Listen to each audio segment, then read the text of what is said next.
She had 6 days to save something that had been waiting 50 years to be found. She didn't know that yet. She just knew the key was cold in her hand. The shed door hadn't been opened in longer than she could guess. And the note her grandmother left behind had only 7 words. 7 words. Written by a woman who never wasted one. Somewhere on the other side of that door, a developer was already circling. Already knew what was inside. Had known for 14 months while she was still burying her husband and signing paperwork and telling herself she was fine. She wasn't fine. But she lifted the latch anyway.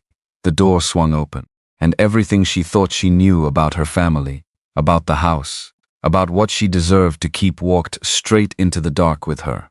Caroline Marsh-Webb had driven 7 hours with the heater broken and a coffee that went cold somewhere around the Vermont border. She didn't stop.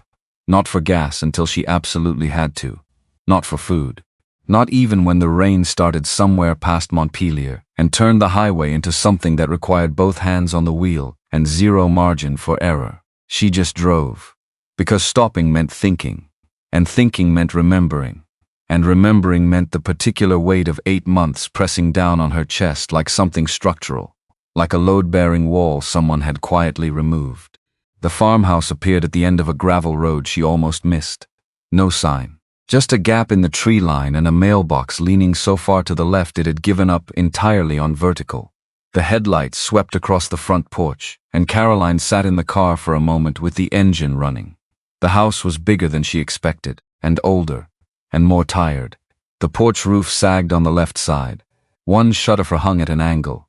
The paint had gone from whatever color it used to be to something closer to weathered gray and silence. She turned off the engine. The rain had stopped while she wasn't paying attention. The kind of quiet that followed felt almost deliberate, like the property itself was waiting to see what she would do next. Caroline got out of the car and stood on the gravel and looked at the house. 11 acres in rural Vermont. That's what the lawyer had said. 11 acres, a farmhouse, an abandoned apple orchard, and a wooden shed at the edge of the property. All of it belonging to Ruth Marsh, her grandmother, who had been gone for 6 weeks. Who had never once mentioned, in 44 years of Sunday phone calls and Christmas visits and birthday cards written in her careful looping hand, that she owned property in Vermont. Not once. Caroline had driven 7 hours to sell something she didn't know existed. She pulled her coat tighter and walked toward the porch steps. The lawyer, a thin man named Aldous Finch, who wore the same expression throughout their entire meeting that most people reserve for funerals, had handed her a manila envelope at the end of the appointment. Inside was the deed, a property assessment from 2019, and a smaller envelope sealed with tape. Mrs. Marsh asked that you receive this along with the documentation, he'd said.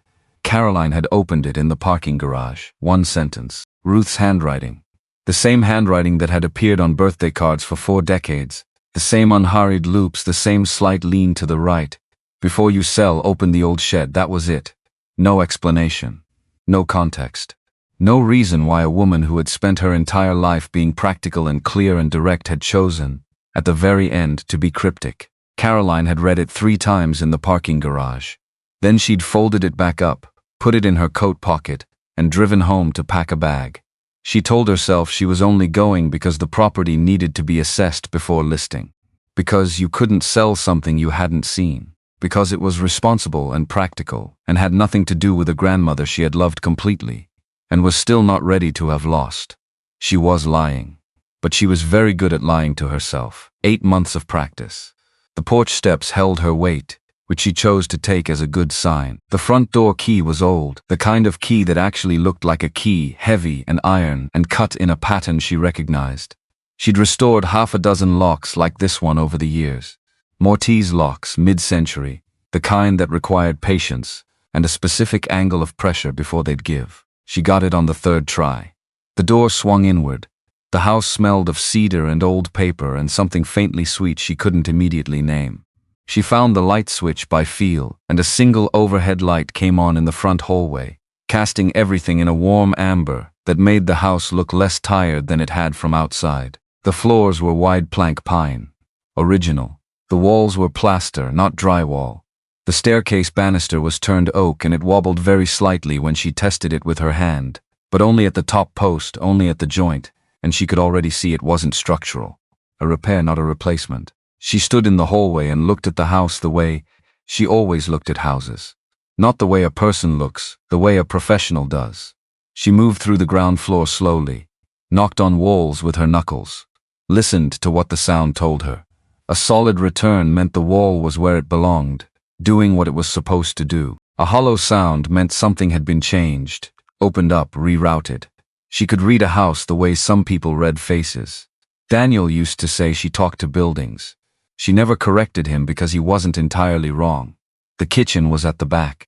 Large windows over the sink. Dark now, but she could see the orchard beyond the glass.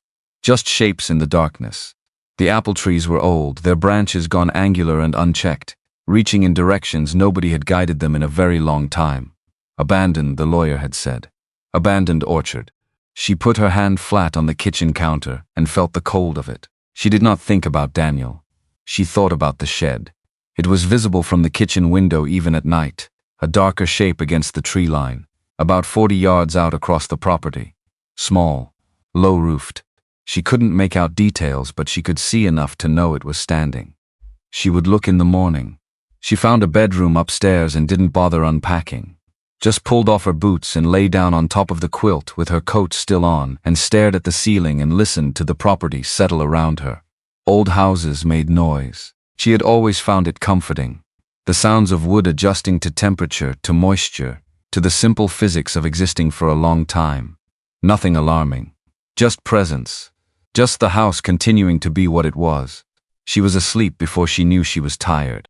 She woke before 6 to light already graying the curtains and a silence so complete it felt like something physical. No traffic. No neighbors. No coffee maker set on a timer because she hadn't set one. Just the sound of birds she couldn't name and a wind moving through the orchard outside and everything very, very still.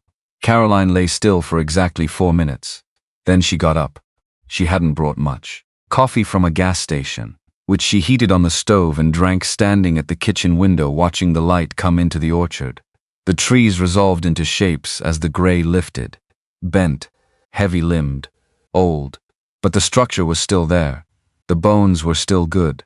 She knocked on the window frame while she drank her coffee, solid. Original. Someone had maintained this house with quiet care for a very long time. She was still at the window when she heard the car. It pulled up the gravel drive at 7:15 exactly. A white sedan, older.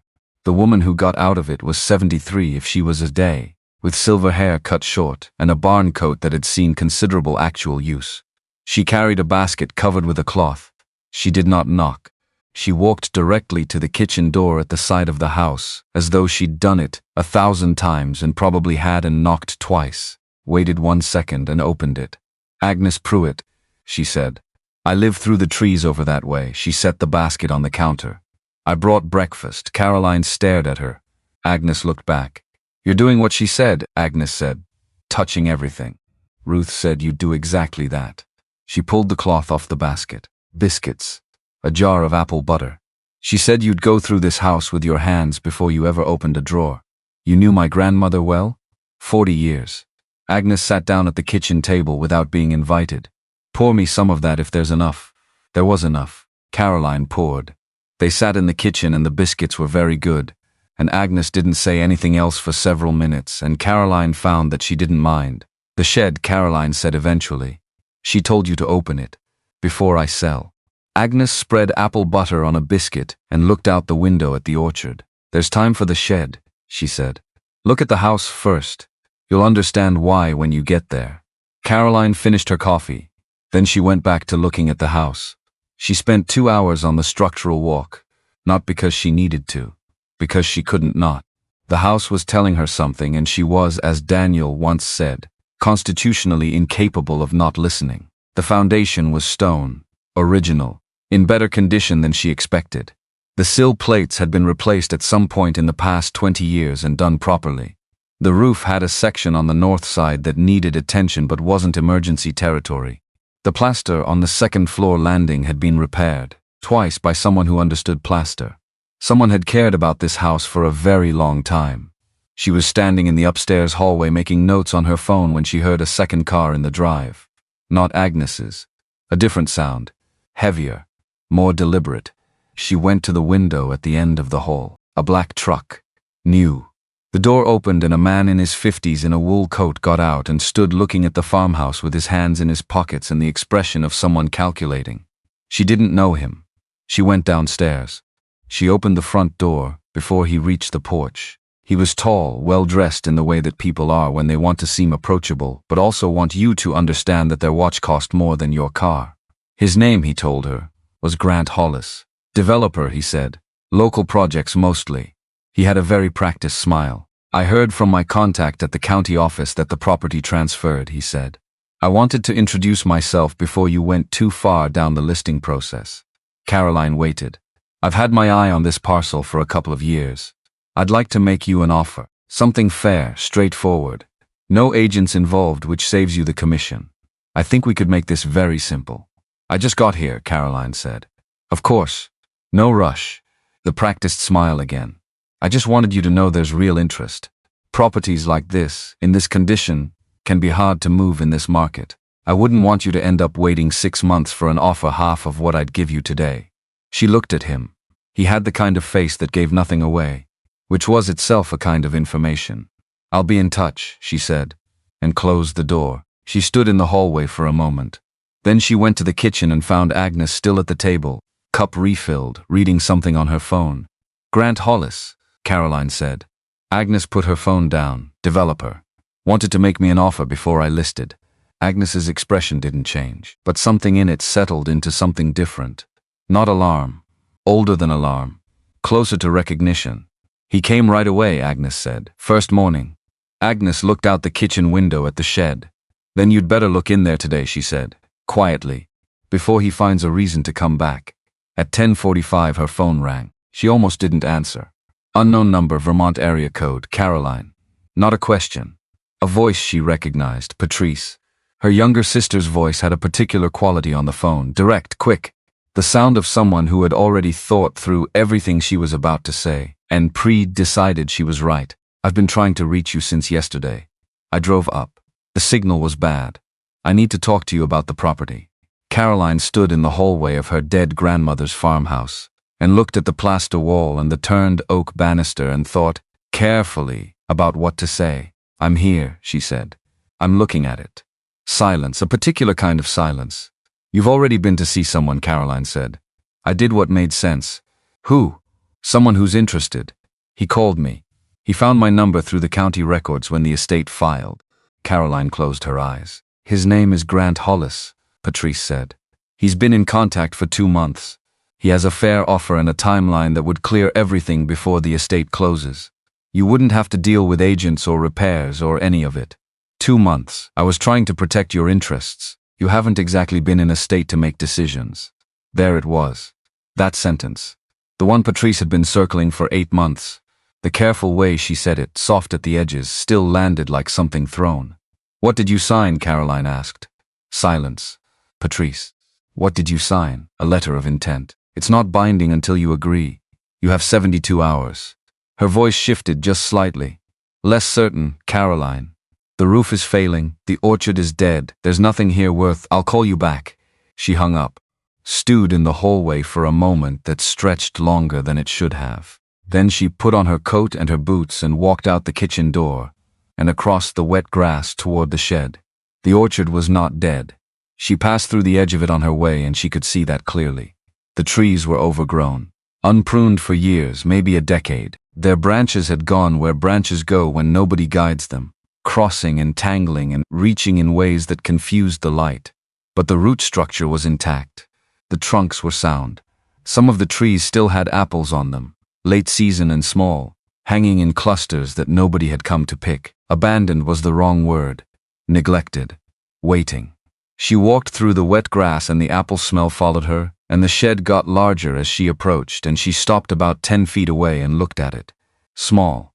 Single room. The red paint had gone to something between rust and memory. One window on the south side, the glass intact. The roof had a sag she'd want to look at, but nothing that said imminent. The door was on the east face, old wood, with an iron latch darkened to black with age. Not locked. She reached the door. She stopped. In 15 years of restoration work, she had opened a lot of doors in a lot of old buildings. She had found things inside. Tools, furniture, water damage, rot, the occasional structural surprise that changed everything about a project. She had learned to pause before opening a door in an old building, not because she was superstitious, because you couldn't undo the moment of opening. Whatever was in there was still private right now. In a second it wouldn't be. She lifted the latch. The door swung inward. Cool air. Cedar. Something dry and faintly sweet. Old paper. Time itself, if time had a smell. And she believed, after 15 years of working in old buildings, that it did. She stood in the doorway and let her eyes adjust. It was not what she expected. She had expected tools, probably. Boxes. Disorder.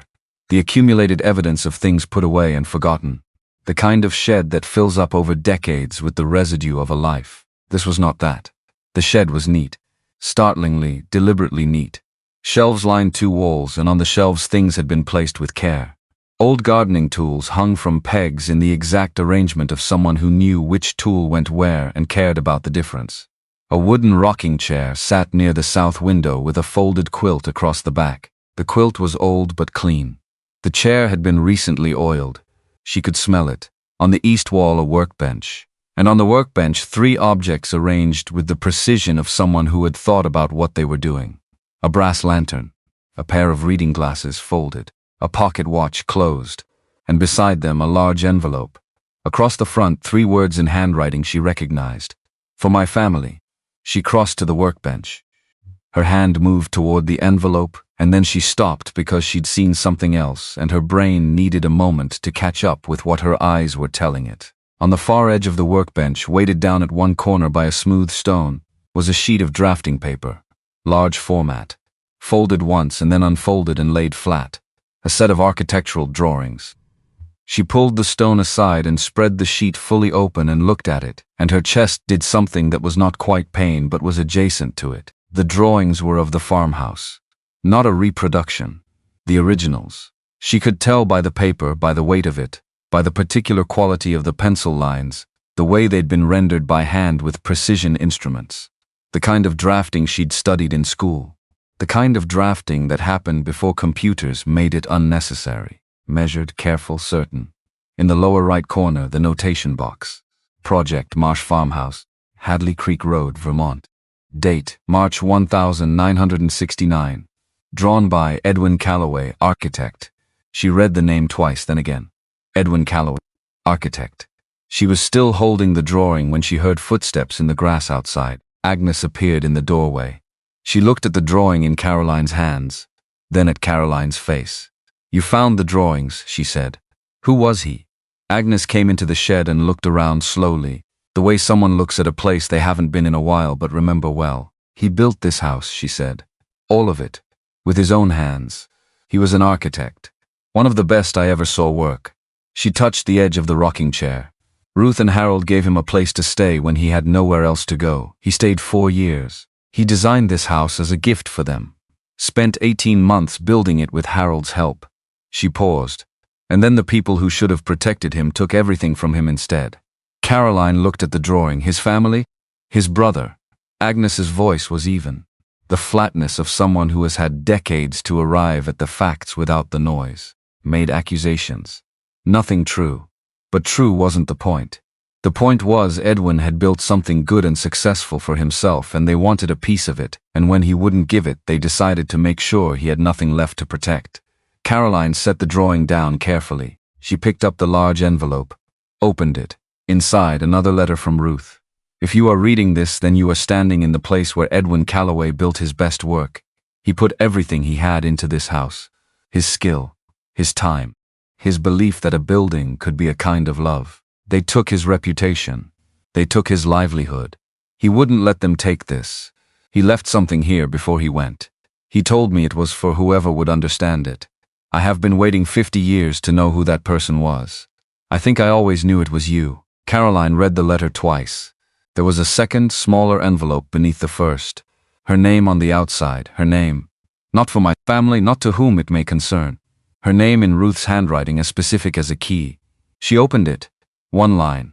Edwin left something in this shed that belongs to his people. Find it before the wrong hands do. She stood very still. Then she heard Agnes behind her.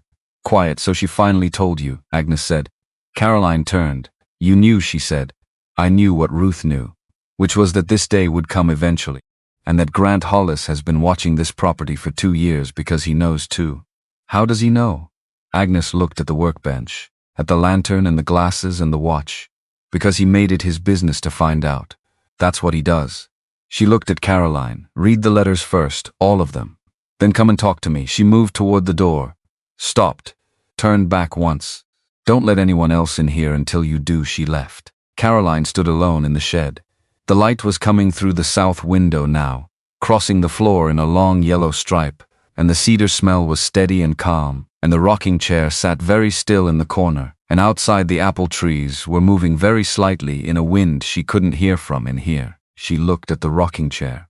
She pulled it out from the corner and sat down in it, facing the workbench, facing the drawing of the house, facing the envelope and the lantern and the glasses that had once belonged to a man named Edwin Calloway, who had built a house as an act of love and then been taken apart by the people who were supposed to love him back. She reached for the cedar chest she'd only just noticed in the corner behind the rocking chair. The brass fittings were dark with age, but the wood was sound. The lock was the simple kind, a small iron mechanism, and resting on top of the chest was a key. She picked the key up. The metal was cold. She sat with it in her palm for a moment. Outside, a bird landed in one of the apple trees and sang something short and stopped. She put the key in the lock. It turned with a sound so clean and certain it might have been made yesterday. The lid opened. She had found it in her 20s, sitting on a cot in a storage room at a construction site in upstate New York. The site had been a mill building, 1880s, scheduled for conversion to apartments. The previous owners had left behind a room they sealed off and didn't mention in the sale. She'd found it behind a false wall. Inside was everything the last miller had left when he walked out in 1962. His coffee mug, his logbooks, 3 decades of careful records. It had changed her. Not dramatically. Not in the way stories are supposed to change people, with a single moment and a clear before and after. It had changed her quietly, the way buildings change over time. She had understood, standing in that room, that objects hold the shape of the hands that last touched them. That a life fully lived in a place leaves something behind, some evidence of care. She believed this completely. So when she opened the cedar chest and looked at what was inside, she was not unprepared. Bundles of letters tied with kitchen twine. Envelopes weathered to the color of old cream. Photographs, black and white, their edges gone soft. A small leather journal. A larger one. A third, smaller, with no name on the cover but a dried apple blossom pressed beneath the strap that held it closed. And on top of everything, face up, a photograph. She picked it up. 3 people, standing under apple trees that were younger than but unmistakably the same trees outside. Ruth, young, laughing in the particular way she laughed when something genuinely delighted her, which Caroline knew from childhood, the wide-open way of it. A man beside Ruth, taller, with his arm around her shoulders, easy and natural.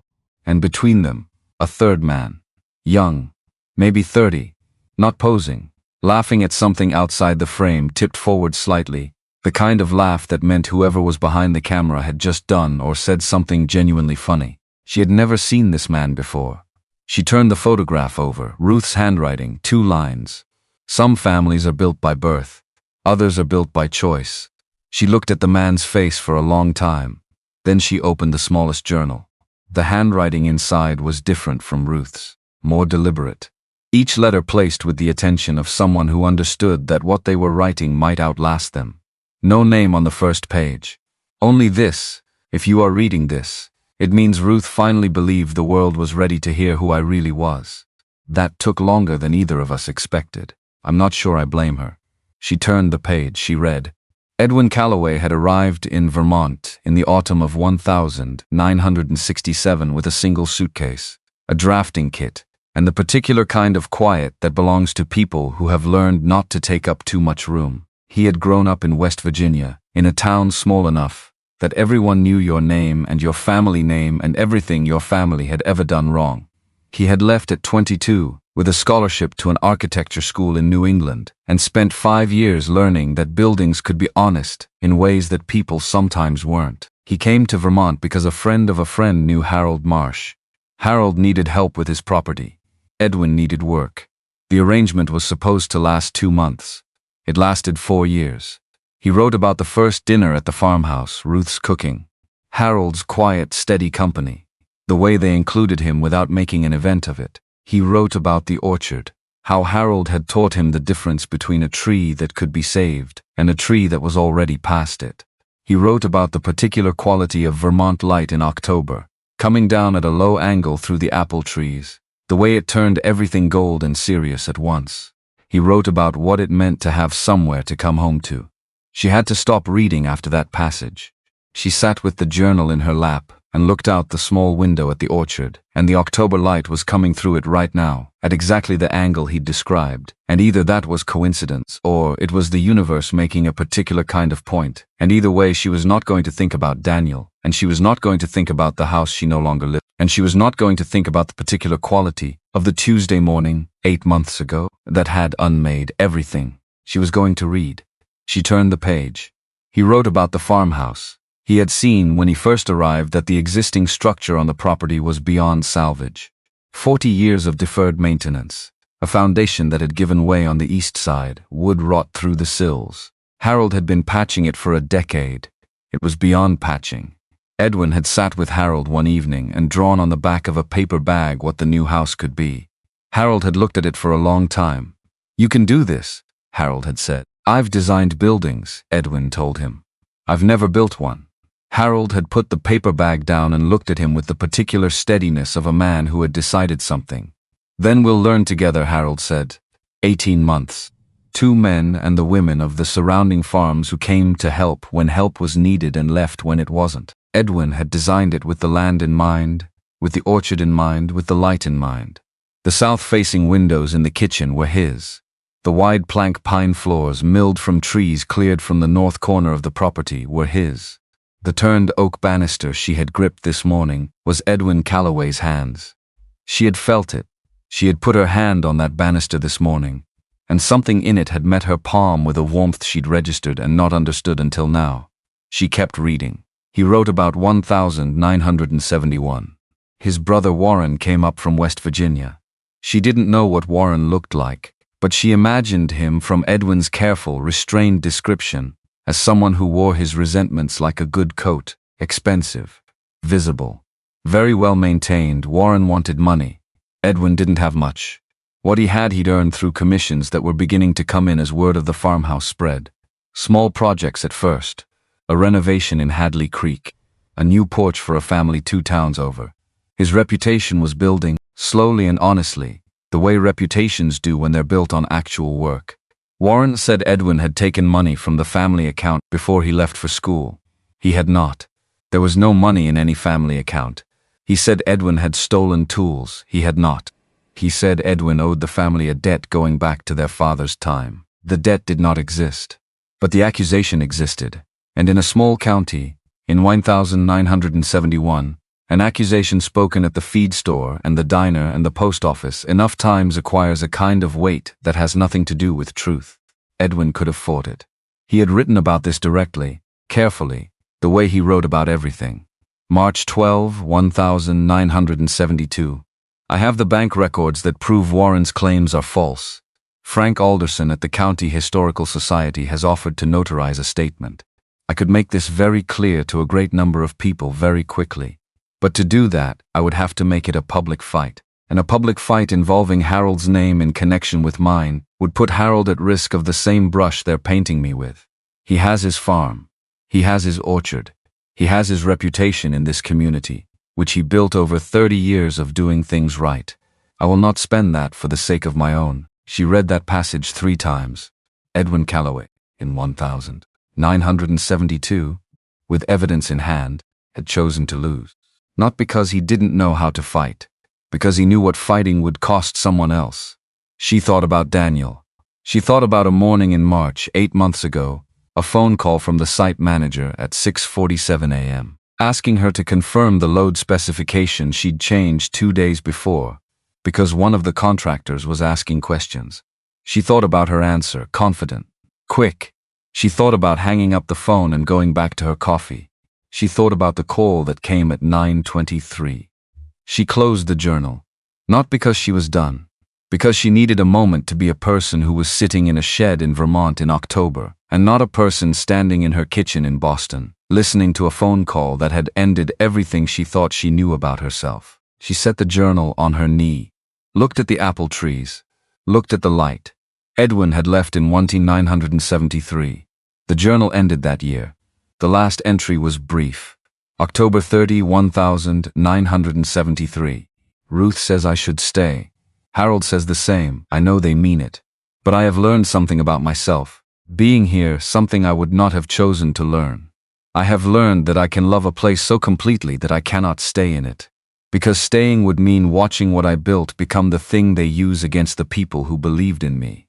I won't do that to them. I'll leave what I made here. All of it. The drawings, the notes, the record of how this house was built and why. If I'm lucky, the right person will find it one day. She closed the journal, sat very still.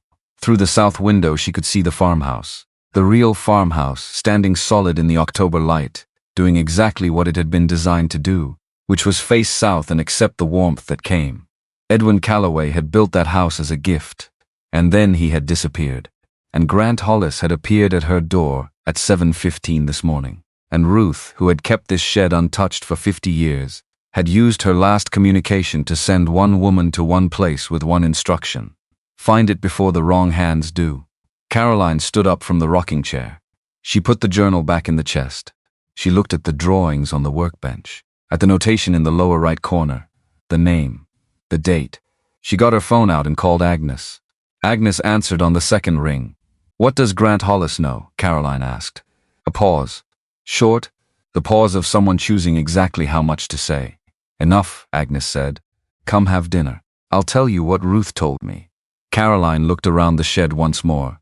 The lantern, the glasses, the watch, the drawings, the chest, all of it waiting, patient as the house itself, for someone who would know what to do with it. She turned off the light, latched the door behind her, walked back through the orchard in the late afternoon light, through the trees Edwin Calloway had once pruned with Harold Marsh's guidance, past the apples that were still, somehow, after all of it, growing.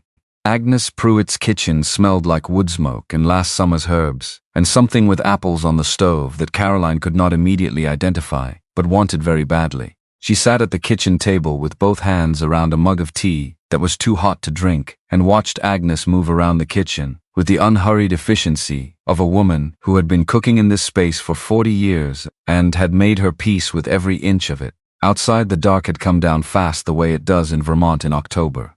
The kind of dark that feels total. The kind you don't get in cities. Grant Hollis, Caroline said. Agnes stirred whatever was on the stove, did not turn around. He came to see me 8 months ago, Agnes said. Right after Ruth's first hospital stay. He knew the property would transfer. He does his research. What did he want? Same thing he wants from you, to buy. She turned then, wooden spoon in hand. He's been telling people he wants to develop the orchard side into vacation properties. 3 or 4 cottages, private road, that kind of thing. But that's not why. Agnes looked at her steadily. No, she said. That's not why. She turned back to the stove. Ruth told me about the sketchbook 3 years ago, when she knew she was running out of time to keep the secret herself. Agnes paused. She said Edwin left something in that shed that he spent his whole career developing. Not a building, a method. 50 years of restoration theory written down by hand, documented with drawings, cross-referenced with every project he worked on after he left Vermont. Caroline set down her mug. A sketchbook, 200 pages, maybe more. She said he mailed it to her in 1987. Said she was the only person he trusted to keep it safe. Agnes moved the pot off the burner. He never published any of it, never shared it with anyone. His practice had collapsed by then. He had no students, no colleagues left who would take his calls. Why didn't he just publish it himself? Agnes sat down across from her. Because it was the only thing he had left, Agnes said simply, and people had taken everything else. The kitchen was quiet. The kind of quiet you only get when someone has just said something true and the room needs a moment to absorb it. Caroline thought about Edwin's journal entry, the one from March 1972. I have the evidence to fight this. She thought about the choice he had made, the choice to lose. And then she thought about a man who 15 years later mailed his life's work to a farmhouse in Vermont and said, "Keep this safe." "Hollis knows about the sketchbook," she said. He suspected. He'd been looking for Edwin's unpublished work for years. Apparently there's a publisher in Boston who wants it. The technique Edwin developed for restoring pre-Civil War timber construction. Nobody has documented it the way he did. It's worth real money to the right people. How did Hollis connect it to this property? Agnes spread her hands on the table. County records. Estate filings. He's patient and he's thorough and he has money for research. She looked at Caroline directly. He doesn't want the farmhouse. He wants what's in the shed. And once he has it, he can file as executor of Edwin's estate and own the rights. Can he do that if Edwin left no heirs and no clear bequest? Yes. A pause. Which is why Ruth told me what she told you. Find it first. Get it into the right hands first. Caroline stared at her tea. She knew all of this, she said. Not a question. Ruth was many things. Sentimental was not one of them. Agnes stood and got 2 bowls from the cabinet. She waited until the right person was available. That took longer than she planned, because the right person was busy grieving. Caroline said nothing. Agnes ladled soup and did not look at her. "Eat first," Agnes said. "Then I'll tell you the rest." She slept badly that night. Not because the house was uncomfortable. The house was fine. She lay in the upstairs bedroom and listened to it settle, and thought about Edwin Calloway and a sketchbook and a developer who'd come to her door at 7:15 on her first morning and known exactly what he was doing. She thought about Patrice. Patrice, who had been in contact with Hollis for 2 months. Who had signed a letter of intent without telling her. Who had said on the phone, in that careful voice, "You haven't exactly been in a state to make decisions." Which was not untrue. Which was the worst part. She had not been in a state. She knew that. 8 months of getting up and going to work and answering emails and filing the insurance paperwork and attending the meeting with Daniel's firm's lawyers and saying the right things to the right people. All of it done with the specific efficiency of someone operating on a surface level while something underneath stayed completely still. She had not been in a state to make decisions. She had been making them anyway. That was different. That was just life. She got up at 5 and made coffee and sat at the kitchen table with the cedar chest open beside her and read for 3 hours before the light changed. Edwin's journal first, then the letters. The letters were not what she expected. She had expected correspondence between Edwin and Ruth, letters of friendship, updates on his life, that kind of thing. There were some of those, but the largest bundle, the one tied with red twine, was something else entirely. 43 letters from families in Vermont and the surrounding region, written between 1969 and 1973, all of them addressed to Edwin Calloway, architect. "Thank you for the assessment of the barn. My grandfather built that structure and I'd been told it was past saving. You showed me it wasn't. The Johnson family over in Cabot says you worked a miracle on their summer kitchen. We'd like to talk to you about our carriage house. I didn't have much to pay you and you didn't ask for much. The work you did on that foundation will outlast both of us." 43 letters. 43 buildings. 43 times an ordinary person had watched Edwin Calloway put his hands on a structure that was giving up and find the place where it still had something left. She read every one. By the time she finished, the light was full, and the birds were doing whatever birds do in October in Vermont, and she was sitting very still at Ruth's kitchen table with 43 letters from dead people, and she was thinking about what a life looked like when you added it up this way. Not the bad parts, the work, the actual work. She heard a truck on the gravel road, not the driveway, the road moving slowly. She went to the kitchen window, black truck, Grant Hollis's truck, moving past the property at about 10 miles an hour, which was not a speed anyone drove on that road unless they had a reason to go slowly. It passed. Did not stop. She watched until it was gone. Then she refilled her coffee, pulled on her coat, and walked out to the shed. She had not brought the sketchbook inside last night. She had told herself it was because she hadn't found it yet. That was partially true. She had found the journal, the letters, the photograph. She had not found 200 pages of architectural documentation, which meant it was somewhere in the shed she had not yet looked. She opened the shed and stood in the doorway in the morning light and thought about Edwin Calloway in this space, setting things down with precision, arranging the lantern, the glasses, the watch, laying the drawings flat on the workbench, a man who had learned to think about what came after him. She started on the left wall and worked methodically. That was how she worked on every building. Left to right, top to bottom, nothing skipped. She checked the shelves. She moved the tools, felt behind them, replaced them. She looked at the ceiling joists. She knocked on the floor in a grid pattern, listening. There, corner, northwest. A section about 2 feet square where the sound changed. Not hollow, different. She got down on her knees and pressed her palm flat on the boards and felt the slight give of something beneath that wasn't soil. A cavity. Small, dry. The kind of thing you put there on purpose. She found the seam after 2 minutes of looking. A board that had been cut and reset, fitted back so cleanly you'd miss it visually but not by feel. Edwin had been a builder. He knew wood. He knew how to hide something in plain sight. She got a flathead screwdriver from the wall of tools. The board came up smooth. No drama. Just a panel lifting away. Inside was a metal box, the kind people used for documents in the middle of the last century. Gray, latched, not locked. She lifted it out and set it on the workbench and opened the latch and looked inside. The sketchbook was larger than she'd imagined. Thick, cloth-bound in a faded green. The cover worn at the corners and spine from what she estimated to be decades of handling. She opened it to the first page. Volume 1 on the nature of old structures and what they ask of us. Edwin R. Calloway. Vermont 1967. She turned to the next page. The first line read, "A building that has stood for 100 years has something to teach you. The question is whether you are quiet enough to hear it." She closed the book, stood with it in both hands. She was not going to read it here. Not right now. Not standing in a cold shed, with Grant Hollis's truck doing slow passes on the road outside, and 72 hours on Patrice's letter of intent ticking somewhere in the background. She was going to do something first. She went back to the house, set the sketchbook on the kitchen table, and called Patrice. 4 rings. 5, Caroline.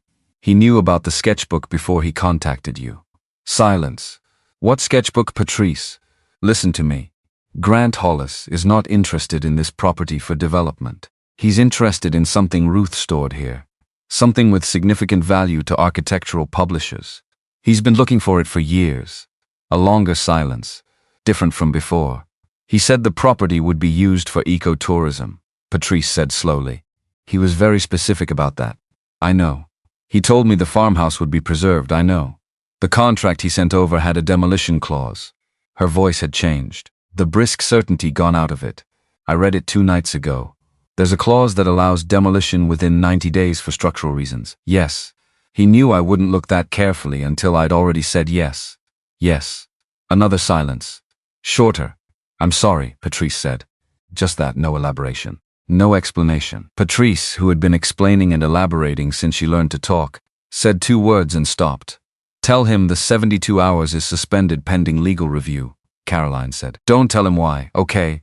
And Patrice, don't take any more of his calls. She hung up, stood at the kitchen counter. Then she heard a knock at the front door. It was not Agnes's knock. Agnes's knock was twice, a half-second apart, efficient. This knock was 3 times, evenly spaced. The knock of someone who had practiced knocking on doors and decided that 3 was the professional number. She went to the front door and opened it. Old man. 76, she would guess, maybe 77. Tall but carrying it with the slight forward lean of someone who had spent decades bending over things at waist height. Work-worn hands. A wool cap pulled down. The face of a man who had made a decision before he got out of the truck and was not fully comfortable with it. He didn't offer his hand. Roy Calloway, he said.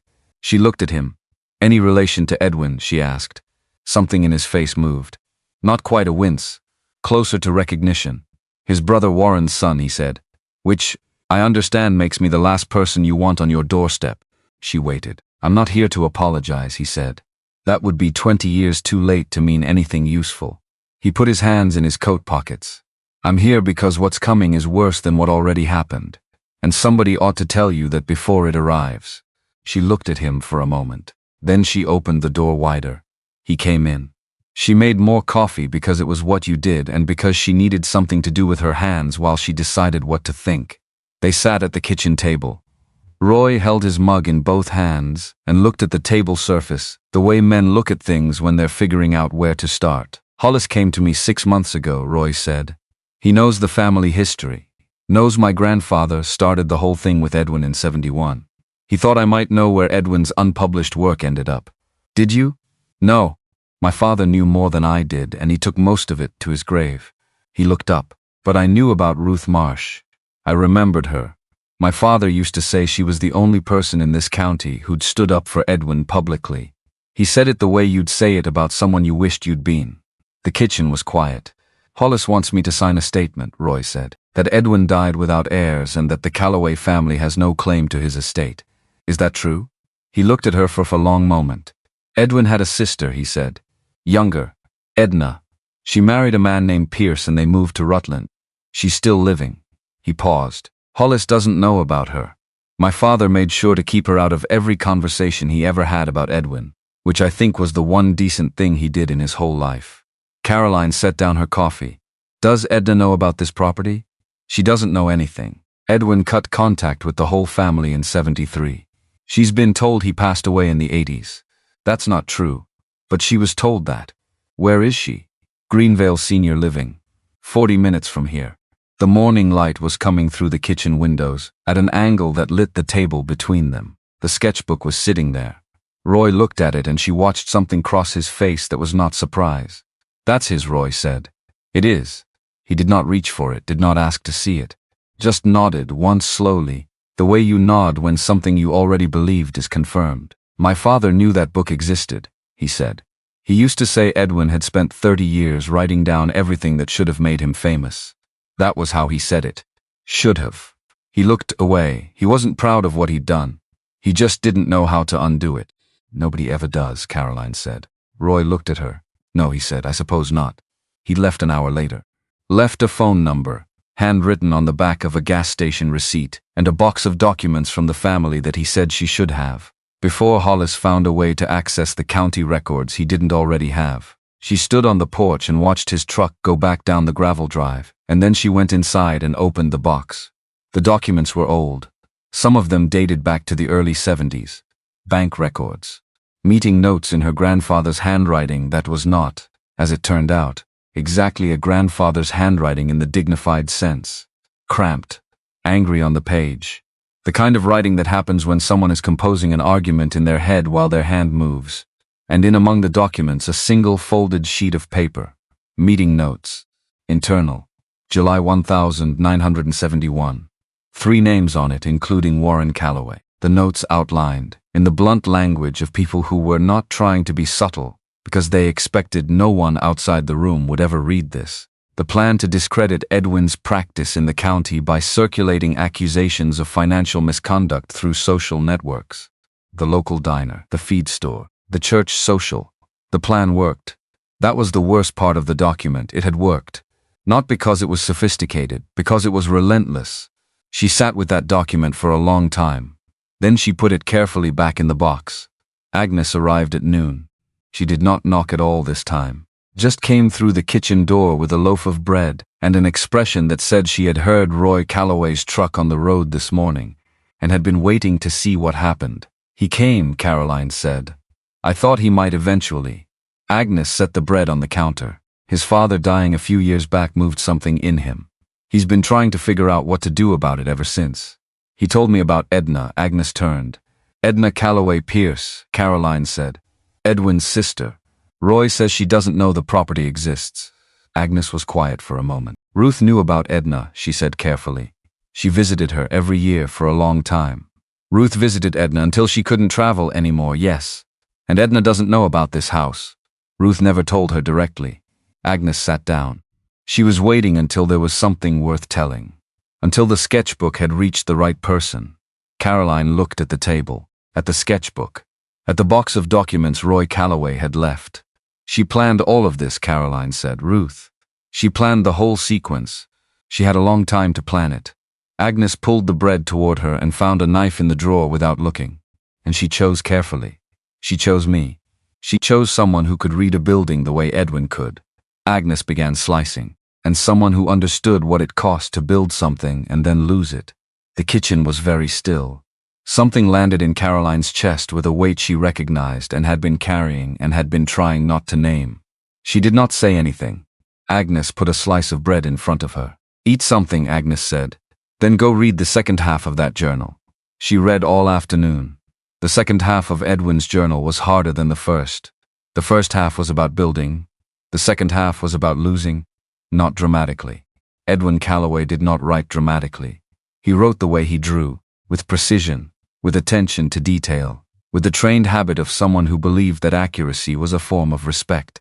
He wrote about the year after Warren's accusations began to circulate, the commissions that stopped coming, the families who had written him grateful letters, who now did not return his calls, not because they believed Warren, because they couldn't afford to be seen not believing him.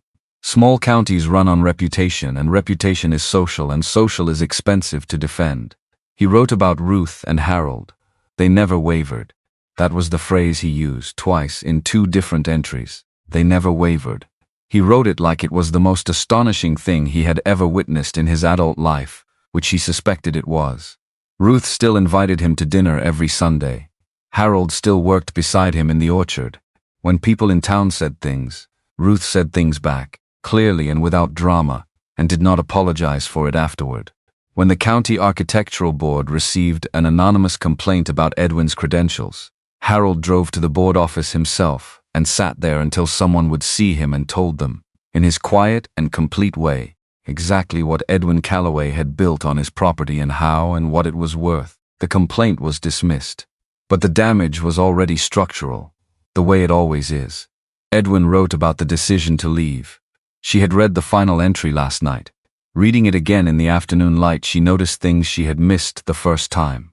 He had not wanted to go. That was in there, between the lines, in the way he wrote about the orchard in October, and the farmhouse in the mornings, and the way the kitchen smelled when Ruth was cooking, and the sound of Harold's truck coming up the road at the end of a day.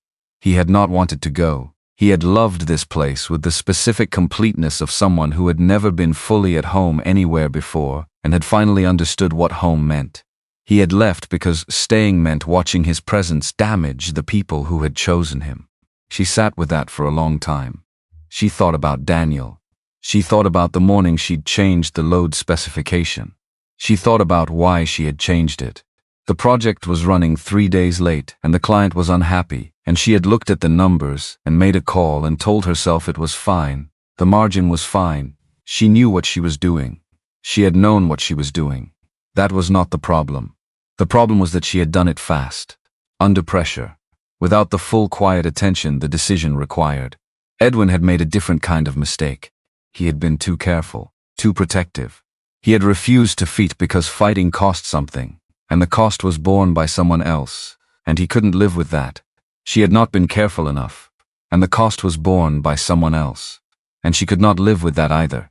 2 people, 2 kinds of love that went wrong in different ways, both of them sitting with what they'd done.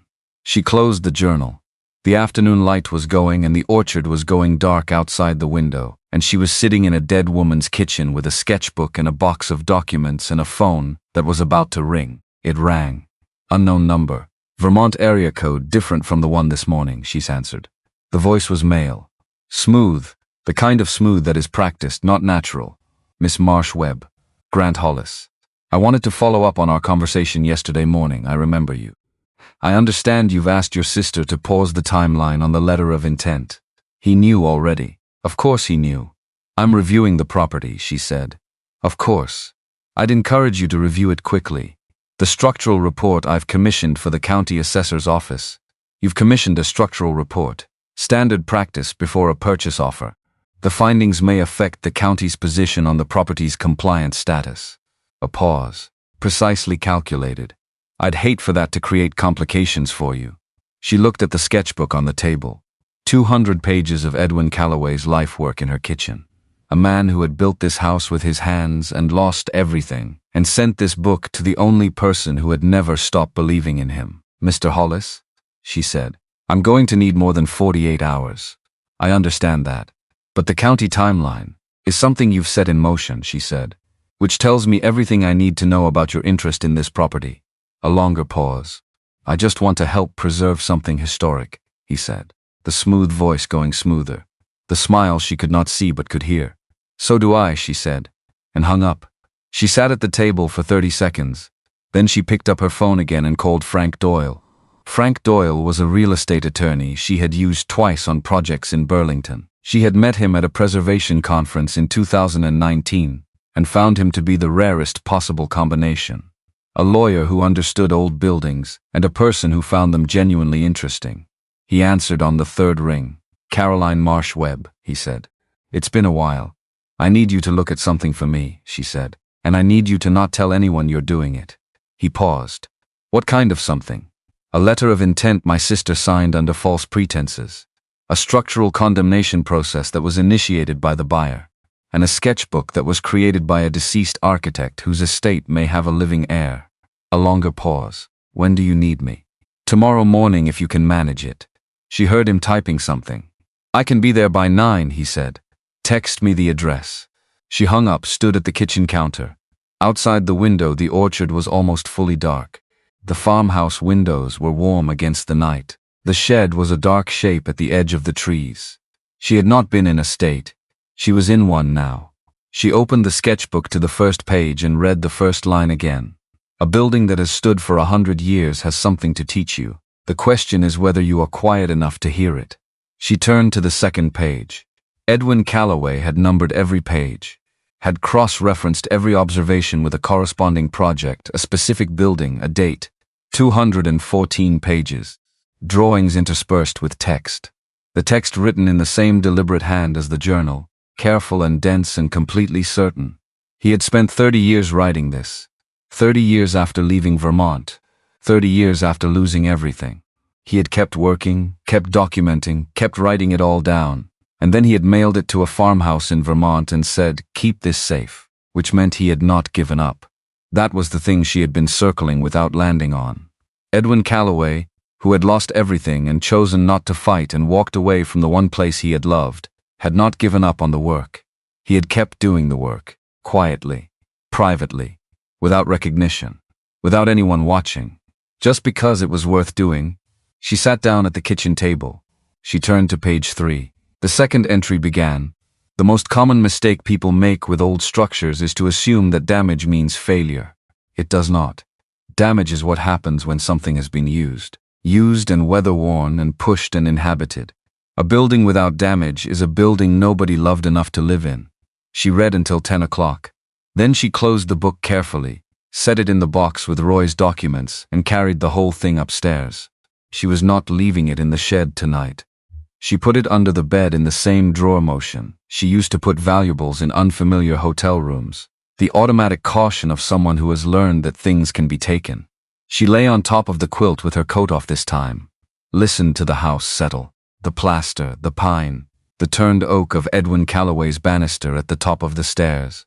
All of it still holding. Still doing what it was designed to do. She thought about what Frank Doyle would say tomorrow when he saw the letter of intent. She thought about Edna Calloway Pierce, 84 years old, 40 minutes away, who had been told her brother died in the 80s and had been believing that ever since. She thought about the condemnation report Hollis had filed, the 90-day demolition clause. She thought about Patrice saying, "I'm sorry," with nothing after it. She thought about Roy Calloway's hands around his coffee mug, the forward lean of a man who had been carrying something heavy for a very long time and was not sure what to do with it now that he had decided to set it down. She thought about Edwin. She thought about what it meant to build something that outlasted you. Not a building, necessarily. A method. A way of seeing. A set of ideas written down in careful handwriting in a cloth-bound book and mailed to the only person you trusted. She thought about Daniel and the load specification and the things she had not told anyone. And then she stopped thinking about it. Not because it was resolved. Because she had learned, over 8 months, that there was a time for carrying a thing and a time for setting it down temporarily, and the setting down was not the same as letting it go, and her brain needed rest to do what came next. She closed her eyes. The house settled once more around her, deep and even. Outside, the orchard was dark and the apple trees were very still. Frank Doyle arrived at 9 o'clock exactly in a gray sedan that had clearly made peace with Vermont winters and asked no further questions about the arrangement. He was 58. Compact. Reading glasses on a chain. The kind of man who had spent enough time in old buildings to understand that they were worth arguing about, and enough time in courtrooms to know how to argue. He looked at the farmhouse from the driveway for a long moment before he said anything. Original sill plates? Replaced sometime in the 90s, Caroline said. Done right. Roof? North slope needs attention, not emergency. He nodded once. The nod of someone who had just confirmed something he already suspected. Then he followed her inside. She had spread everything on the kitchen table. The letter of intent Patrice had signed. The condemnation notice Hollis had filed with the county. Roy Calloway's box of documents. The sketchbook.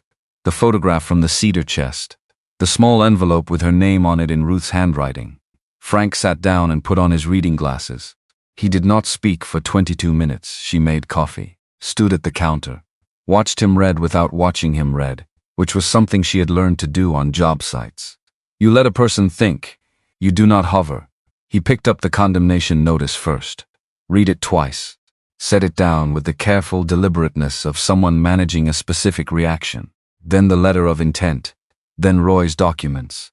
He slowed considerably on the meeting notes from July 1971. Read that page 3 times. Then he opened the sketchbook to the first page. Read the opening entry, looked up at her.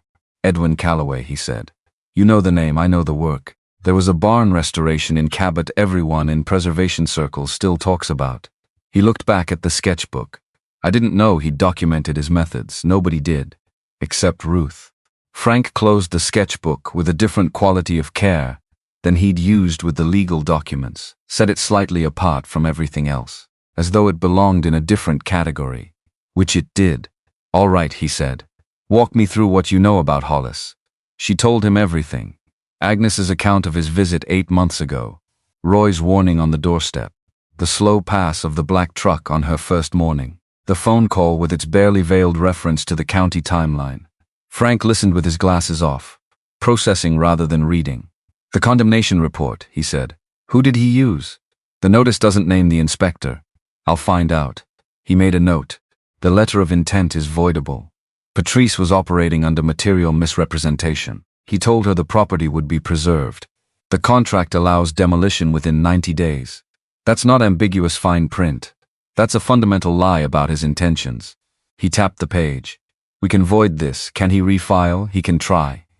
But the condemnation is shakier than he wants you to think. These reports require a licensed structural engineer in good standing. He looked at her directly. Can you document the actual structural condition of the property? I've been doing it since I arrived. He almost smiled. Of course you have, he said. Agnes knocked twice at the kitchen door and came in without waiting, which Caroline had stopped forming opinions about 3 days ago. She looked at Frank, then at the table. You're the lawyer, Agnes said, Frank Doyle. Ruth mentioned you. Agnes poured herself coffee from the pot without asking. She said you were the one person in Burlington who understood that old buildings were worth the argument. Frank accepted this as a reasonable credential. They spent another hour at the table. By the end of it, Frank had a plan and a list, and the look of a man who had found something worth his full attention. He would identify Sutter. He would file for a formal county review. He would challenge the letter of intent on misrepresentation grounds. Thursday, he said. Beverly Cranston runs the county compliance hearings. 2 o'clock. That's 2 days, it's enough time. He gathered his documents. I need one thing from you. Your formal assessment of the structural condition. Professional report, signed, your credentials attached. I can have it by tomorrow morning.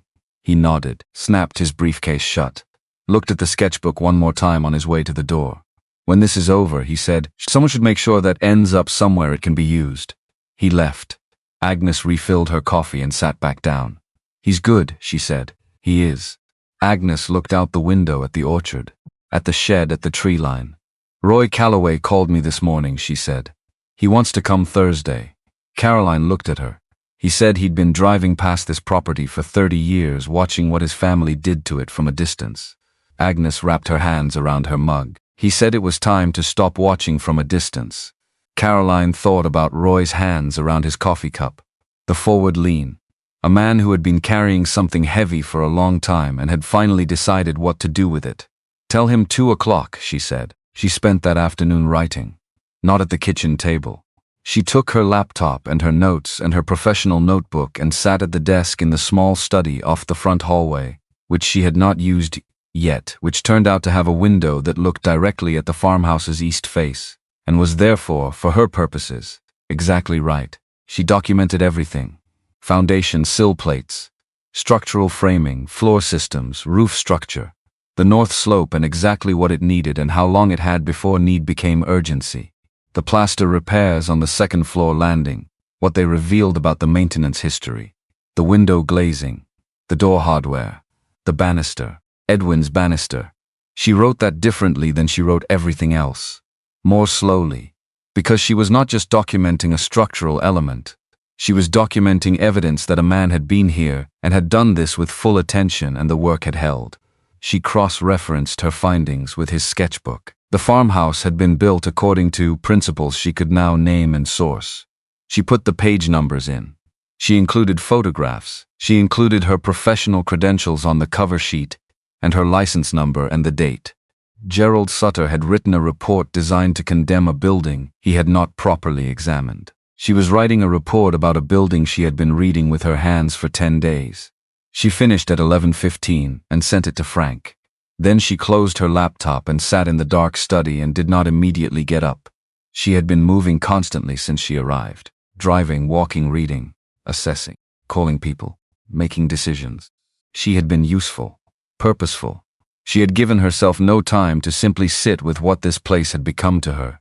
She sat with it now, the house around her settling, the small sounds of old wood adjusting to the night temperature, the specific creak of the third step from the top, which she now knew by sound without having to see it, the faint draft from the east window that Edwin had accounted for in the insulation placement, which she had noted in her report and felt almost guilty about, including because it seemed too intimate, too much like reading someone's mail. She thought about Thursday. She thought about Beverly Cranston, whom Frank had described as impossible to impress and therefore ideal. She thought about Hollis in that room with his attorney, with Sutter. She thought about what she was bringing against what they were bringing. She thought about whether it was enough. It was enough. She knew it was enough. The report was good. Frank's legal argument was sound. Roy's documents were damning. But knowing something is enough and feeling it are different things. And she was tired in a way that went below the professional layer, below the competent exterior she had been maintaining for 10 days and, if she was honest, for 8 months before that. She got up. She went to the kitchen and poured a glass of water and stood at the counter. Through the window the shed was dark, just its outline against the tree line, the shape of it. She had been in that shed every day since she arrived and she did not go to it now. She stayed at the kitchen counter and drank her water and stayed inside the house that Edwin had built and let the house be what it was, somewhere to belong. She went to bed at midnight. She did not sleep easily, but she slept. Agnes arrived the next morning at 7 with eggs and the expression of someone who had been up since 5 making decisions. "Show me something," Agnes said. She sat down without preamble, without eggs on the stove yet, which was unusual enough that Caroline sat down too. Agnes folded her hands on the table. "About Edwin," Agnes said. "Something I've been holding on to since Ruth told me, waiting until you were ready to hear it." Caroline waited. "He didn't stop," Agnes said. "After he left Vermont, after everything Warren did to him, he kept working. Small projects. A barn, a schoolhouse. Nothing public," but she looked at the table. "He died in 2004. Not 1988 the way Warren told Edna. He was 71 years old and he was working on a covered bridge restoration in upstate New York when he died." The kitchen was quiet. "He mailed the sketchbook to Ruth in 1987, Agnes said. "His last letter to her, the one she read to me, he said, 'The work will find the right hands when the time is right. I built this to last. It will outlast me. That's enough.'" Caroline looked at the sketchbook on the table. "He kept working for 17 more years after he sent it," she said. "Yes. He kept working even when he knew nobody was watching. That was exactly his nature," Agnes said. Then quieter, "Ruth said it was why she loved him like a brother.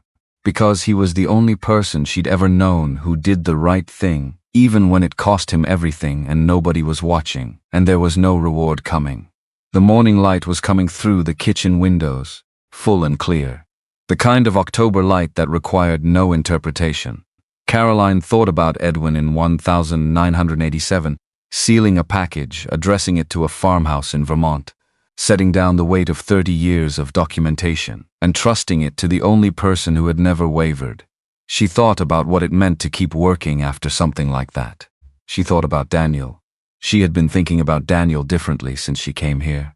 Not the way she had thought about him for 8 months, which was to circle the same morning from every angle, to turn the load specification over and over like a stone she couldn't put down. She had been thinking about him the way she thought about Edwin, as a person, not as a loss. What Daniel had built was not buildings. He had built a way of being on a job site, a way of standing beside people who were doing difficult work and making them feel that the difficulty was worthwhile. She had watched him do it for 12 years. She had taken it for granted the way you take for granted anything and simply always there.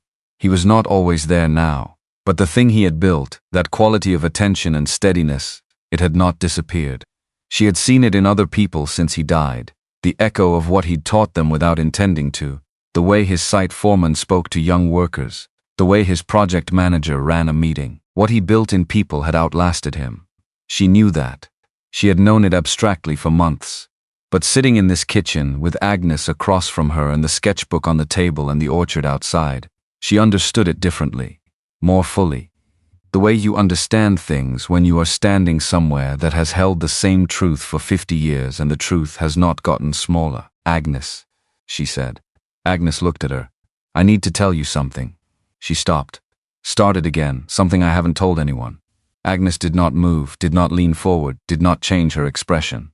Just held the quality of attention that some people are capable of and most are not, the kind that makes the space around it feel safe without announcing that it does. Caroline looked at the table. "The morning Daniel died," she said, "I changed a load specification 2 days before." She kept her voice level. Not because she felt level, but because the words needed to be said clearly. They had been blurred for 8 months inside her own head, and they needed to be said clearly. The project was running 3 days late. The client was applying pressure. I looked at the numbers and I made a call and I told myself the margin was sufficient. She stopped. "The investigation found a material defect in the rigging hardware," she said. "That's what the report said. That's technically accurate. But there was also the specification I changed. It was a factor. Not the only factor, but a factor I knew about. And I didn't tell anyone I knew about it." The kitchen was very still. "I have been carrying that," she said, "for 8 months. Agnes was quiet for a moment that stretched long enough to mean something. Long enough that Caroline felt the full weight of what she just said, which was different from feeling the weight of it inside her own head. Inside her own head it was crushing and formless, said out loud. In this kitchen, with another person listening, it had a shape. It was still heavy, but it had a shape. "Is that why you were going to sell?" Agnes said finally. Caroline looked up. "What, the property? You came here to sell it? To take the money and leave?" Agnes's voice was even, not unkind. Not soft either. Just clear. "Is that why? Because you'd decided you didn't deserve to keep anything?" The question landed somewhere below Caroline's sternum. She had not thought of it that way. She had told herself she was selling for practical reasons. Debts. A clean break. Sensible decisions made by a sensible person who was coping well and moving forward. She had not asked herself whether she was punishing herself. Whether the impulse to take the money and leave was the same impulse that had kept her from telling anyone about the load specification. The impulse to make herself smaller, to take up less space, to require less from the world than she deserved. She had not asked herself that. She was asking it now. "I don't know," she said honestly. Agnes looked at her for a long moment. "Edwin made a choice in 1972, Agnes said. He had the evidence to fight back. He chose not to use it because he didn't want Harold dragged in. That was a generous choice." She paused. It was also the choice that unmade him professionally. For 30 years he carried both of those things at once. The generosity and the cost of it. Caroline said nothing. "He didn't stop working," Agnes said. "He didn't disappear. He didn't decide he'd forfeited his right to do what he was good at." She set her mug down. "He just kept going. With the whole weight of it. And the work he did in those 30 years is sitting on your kitchen table right now. Still useful, still true, still worth something to anyone who knows how to read it." The morning light was very still. "I'm not saying what you did was the same as what Edwin did," Agnes said. "I'm not saying the weight is the same or that the consequences were the same. I'm saying you are sitting in a house built by a man who understood what it meant to carry something that couldn't be put down and keep working anyway. She looked at Caroline directly. He didn't work because he'd resolved it. He worked because the work was still worth doing. Caroline looked at the table. She had thought, for 8 months, that the load specification was a thing she had to fix, to resolve, to find the right words for, or the right action, or the right moment of truth that would make it finished. She had been waiting to be finished with it before she was allowed to move forward. She was not going to be finished with it. That was the thing she had not let herself understand. Edwin had not been finished with 1972 when he died in 2004. He had carried it the whole time. The choice he'd made and the cost of it and the 30 years that followed. He had carried all of it and worked anyway. She was going to have to carry this, and work anyway. I don't know how to tell Daniel's mother, she said. Her voice came out different than she intended, rougher, more honest. I don't know what I owe her. Agnes was quiet for a moment. You owe her the truth, Agnes said. Not because it will fix anything, it won't, but because she lost her son, and she's been living with a partial account of what happened, and the full account belongs to her. Caroline looked at the window. I'm afraid of what she'll think of me. I know. I'm afraid she'll believe I killed him. Agnes did not say she wouldn't, did not offer reassurance, did not soften the edge of it. That's possible, Agnes said. She might believe that, for a while or longer. A pause. But you carrying it alone isn't protecting her from anything. It's just protecting you from the conversation. The kitchen held that for a moment. Caroline did not have an answer for it, because it was true. I'll tell her, Caroline said finally. When she comes. If she comes, she'll come, Agnes said. Caroline looked at her. Ruth said she would, Agnes said simply, and refilled her coffee and said nothing else about it. They drove to the county offices that afternoon.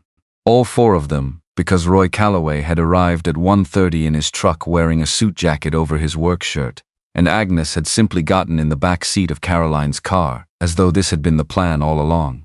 Frank met them in the parking lot with his briefcase, and the calm of a man who had won harder arguments than this one. The hearing room smelled like institutional carpet and old fluorescent lighting, beige walls. A folding table at the front for Beverly Cranston. Chairs arranged in rows. The kind of room designed to communicate that whatever happened here was procedural rather than personal, which was a lie but a necessary one. Grant Hollis was already there. He had an attorney. Younger man, sharp suit, the energy of someone billing by the 6-minute increment. And Gerald Sutter, who was shorter than Caroline had pictured, and who looked at her when she walked in and immediately looked at the floor. That told her something. She set her materials on the table across from them. Hollis watched her. She did not look at him. She arranged her report, the sketchbook, her professional credentials, the photographs, Roy's documents. She arranged them in the order she would need them. She had done this before, not in courtrooms. In planning commission meetings and preservation board hearings and county assessments across New England. She knew how to lay out an argument in a room like this. Beverly Cranston came in at 2 o'clock exactly. 60 years old, silver hair cut short, reading glasses on a chain identical to Frank's in a way that was either coincidence or a Vermont attorney aesthetic she had not previously encountered. She sat down, looked at both tables, and opened a folder. We're here on the condemnation notice filed for 14 Hadley Creek Road, she said. I've received submissions from both parties. We'll hear from each side and I'll have a ruling within 48 hours. She looked up. Mr. Hollis, your team filed the notice. You'll go first. Hollis's attorney stood. He was good. Caroline had expected good and he delivered it. 15 minutes, precise and confident. The letter of intent signed voluntarily. The structural concerns documented by a licensed professional. The timeline, which his client had been flexible about. The offer, which had been more than fair given the property's condition. He made Hollis sound like a man trying to save something historic before it fell down on its own. He sat down. Beverly Cranston looked at him for a moment. Then she looked at Frank. Frank stood.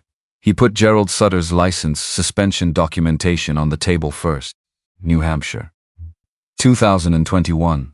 Falsifying inspection reports on a commercial development. He put it down quietly, the way you put down something that speaks for itself. Then the email chain between Hollis and the Boston publisher. 14 months of correspondence.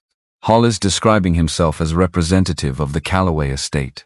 the publisher expressing interest in the sketchbook specifically, the financial terms they had discussed.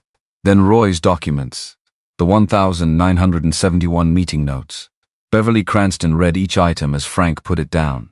She did not rush. She did not look at Hollis, she read. The condemnation notice, Frank said, was filed by a man whose license was suspended in another state for doing exactly what he did here, filing reports that served the interests of a developer rather than the structural reality of the building. He paused. Mr. Hollis knew this when he hired him. He made that choice because a legitimate assessment would not have supported the notice he needed. Hollis's attorney started to stand. Beverly Cranston looked at him. He sat back down. Furthermore, Frank said, the letter of intent signed by Miss Patrice Marsh was obtained through material misrepresentation. Mr. Hollis told her the property would be preserved. His own contract contained a demolition clause exercisable within 90 days. He knew the difference between what he said and what he signed. That is not a disclosure error. That is deliberate misrepresentation. He sat down. Hollis's attorney stood immediately this time, and Beverly Cranston let him. The license issue is a procedural matter, he said smoothly. The structural concerns documented in the report stand regardless of the inspector's credentials in another state. The property is in significant disrepair and poses genuine risk. As for the letter of intent, my client was transparent about his development plans and any ambiguity in the contract language. The demolition clause, Beverly Cranston said, is not ambiguous. A silence. No, the attorney said carefully. But it is standard protective language. It contradicts what your client told the signatory about the property's future use, Beverly Cranston said. She looked at him steadily. That's the issue Mr. Doyle is raising. Not the clause itself. The gap between what your client said and what your client wrote. Hollis's attorney regrouped quickly. She gave him that. The structural concerns remain valid regardless of the contract question, he said. If the property is not in the condition Miss Marsh-Webb claims, she should be able to demonstrate that. Beverly Cranston looked at Caroline. Ms. Marsh-Webb, she said, you've submitted a structural assessment. I have. Caroline stood. I'm a licensed restoration architect. 15 years of practice, focused on pre-war timber construction in New England. I've assessed this property thoroughly and documented my findings. She put her report in front of Beverly Cranston. The structure is sound, she said. The north roof slope requires attention within 2 years. One floor joist wants reinforcement. The south window needs reseating. Those are maintenance items. They are not condemnation grounds. Hollis's attorney stood again. Ms. Marsh-Webb has an obvious interest in the outcome, he said. Her assessment is hardly. She's a licensed professional, Frank said. Her credentials and methodology are documented. She's also the owner. Owners can commission legitimate structural assessments, Frank said. The question is whether the assessment is methodologically sound. Mr. Hollis's assessment was conducted by someone with a documented history of producing results to order. Ms. Marsh-Webb's credentials are on the cover sheet. Beverly Cranston held up a hand. Both attorneys stopped. She looked at Caroline. Tell me about the building, she said. Not the report. Tell me what you found. Caroline had not expected that. She looked at Beverly Cranston, who was looking back at her with the patience of someone who had been doing this long enough to know that documents told you what people decided to write down, and buildings told you something else. The foundation is original stone, Caroline said. Laid in 1969 by someone who understood what Vermont winters do to a foundation over time. The sill plates were replaced in the 90s by someone who did it correctly, which is rarer than it should be. The framing is white oak, the kind of timber that gets harder with age rather than softer. She paused. The floor joists are hand-hewn. The spacing is irregular in a pattern that tells you the person framing it was reading the wood rather than following a grid. That's not a flaw. That's evidence of someone paying very close attention. Beverly Cranston was listening. The banister at the top of the stairs, Caroline said, turned oak, mortised into the newel post with a joint that is tight after 55 years. Not because it was overbuilt, because the tolerances were calculated exactly right. She looked at Beverly Cranston directly. A building built with that level of attention to joinery does not develop sudden structural failure without a cause. And the cause Mr. Sutter identified in his report does not exist. I checked every point he cited, every single one. The room was quiet. Beverly Cranston looked at the report, at the sketchbook. "May I?" she said. Caroline slid the sketchbook across the table. Beverly opened it. "Read the first page slowly. Turn to the middle." Read for a full minute and a half, while the room waited and nobody spoke, and Hollis sat very still at his table with an expression that had gone from calculated to careful. She closed the sketchbook, set it aside with the same different quality of care Frank had used. She looked at Gerald Sutter. "How many times did you visit the property?" she said. "Twice," Sutter said. "Dates?" He gave them. She wrote them down. She looked at the dates, at something in her folder. Back at the dates. "Your first visit was 3 days after Mr. Hollis contacted the Boston publisher to discuss acquisition of the sketchbook," she said. Sutter said nothing. "Your report was filed 2 weeks before the letter of intent was signed," she said. "Not after. Before."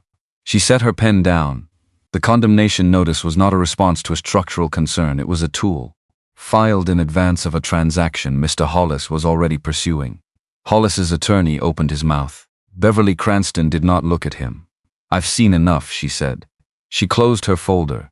"The 21-day clock is suspended pending formal review of Mr. Sutter's methodology and credentials. No further action on the notice is permitted in the interim."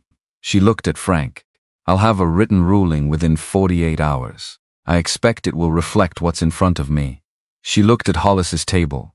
"I'd encourage your client to consider whether continued pursuit of this matter serves his interests." Hollis's attorney said something smooth, non-committal, the verbal equivalent of a graceful retreat. Hollis himself said nothing. He looked at Caroline once on the way out, not the practiced confidence from her doorstep on the first morning. Something more calculated, the look of a man filing information away rather than using it immediately. She looked back. She held it. He looked away first. Roy Calloway was waiting in the hallway outside the hearing room.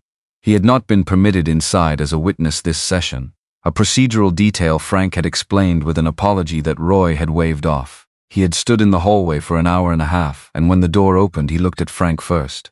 Frank gave him a small nod. Roy let out a breath, short, almost inaudible. He looked at Caroline. "My father filed a complaint with the County Architectural Board in 1972, he said, "against Edwin.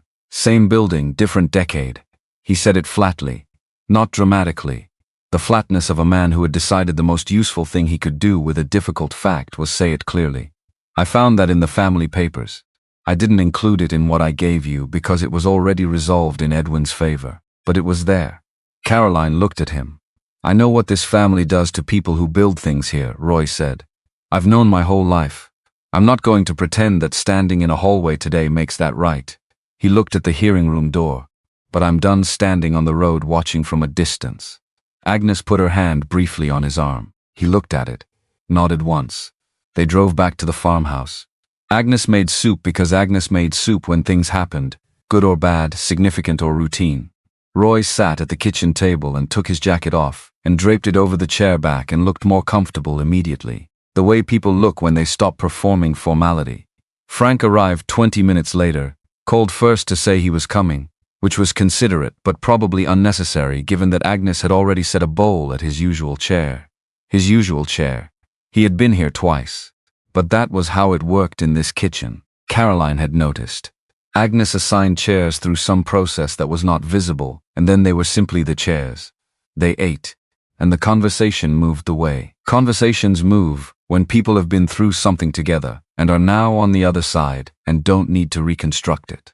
Roy turned out to have opinions about Vermont firewood that he expressed with the deadpan authority of a man who had been splitting wood for 50 years and considered it a subject with definitive answers. Frank argued mildly from a position of admitted ignorance. Agnes listened with the patience of a woman who had heard this argument before, from other men, in other kitchens, and had decided it was harmless. Caroline sat and listened and ate her soup and felt, without performing it, without analyzing it, the specific texture of being in a room where she was not holding anything together. She had been holding things together for 8 months.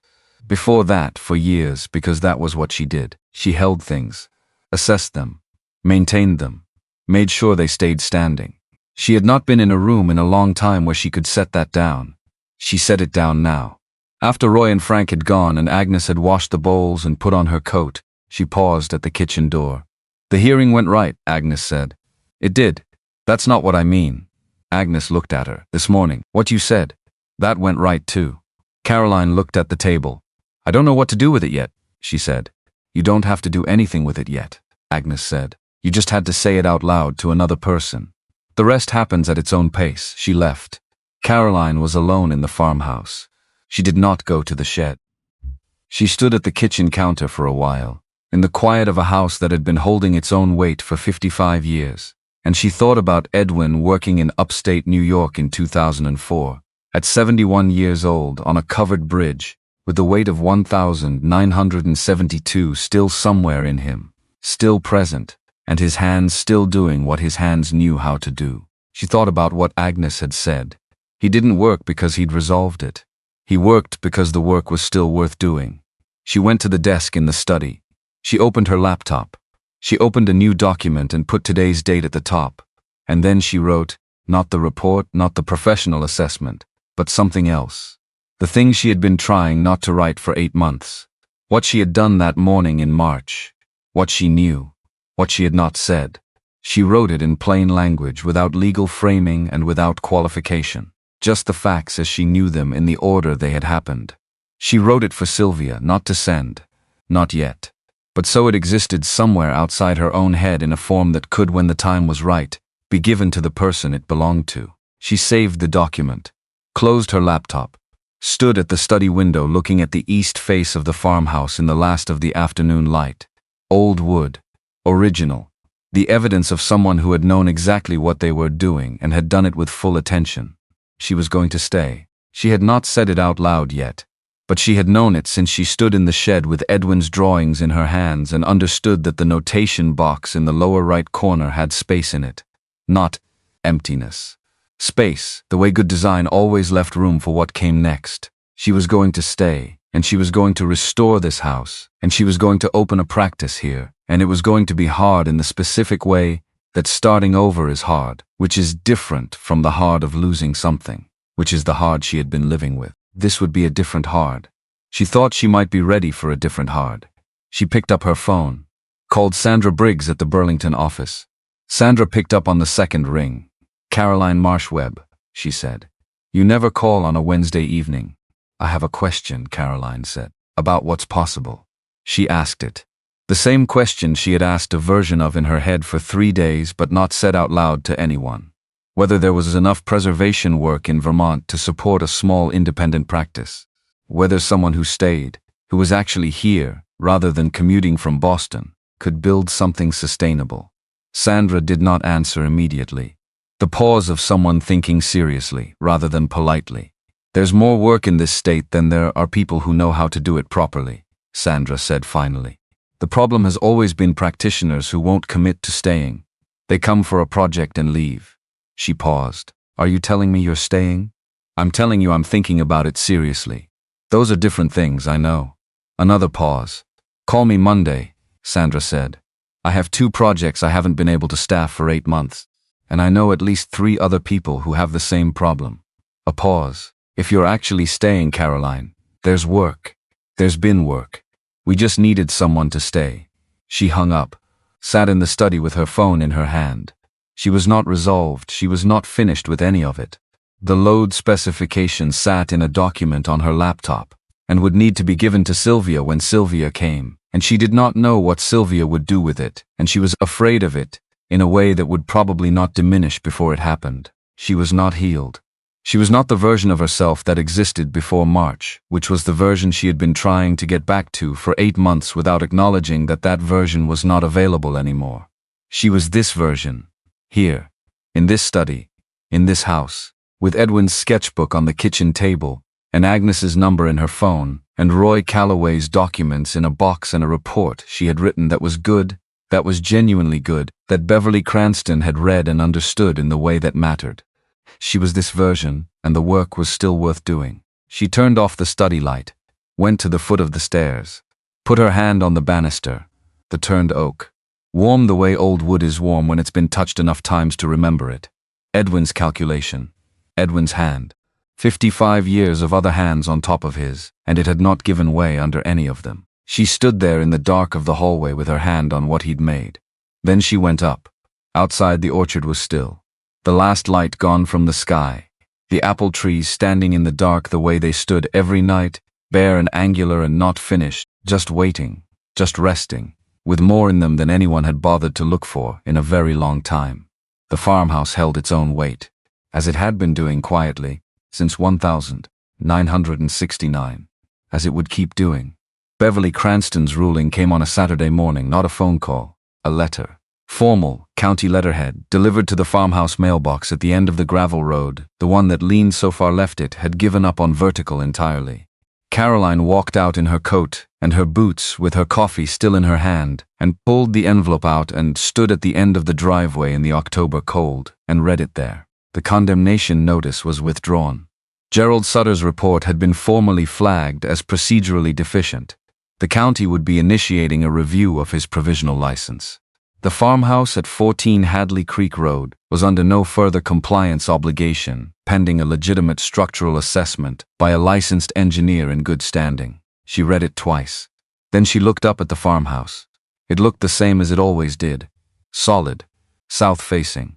The morning light coming off the upper windows exactly the way it was designed to come. Warm even now. Even in late October. Even on a Saturday when nothing had been scheduled to resolve itself. She walked back inside, set the letter on the kitchen table, stood looking at it. She had expected to feel something large, relief maybe, or the specific satisfaction of a thing done right. What she felt instead was something quieter than that, something closer to the sound the lock had made when she first put the key in. That clean, certain click, not dramatic.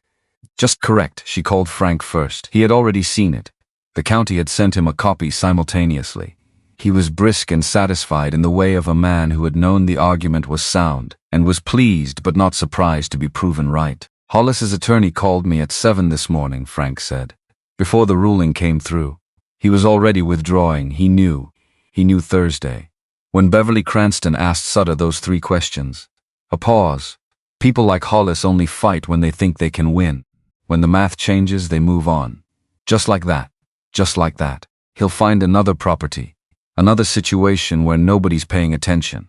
Frank's voice was even, but there was something underneath it. Not anger. Closer to a long familiarity with how things worked. That's the thing about people like him. They don't need any particular property. They just need the next opportunity. Caroline looked at the letter on the table. And the publisher in Boston? They've formally declined any further discussion with Hollis. They're interested in the sketchbook through legitimate channels. Through Edna. A pause. Which is a different conversation.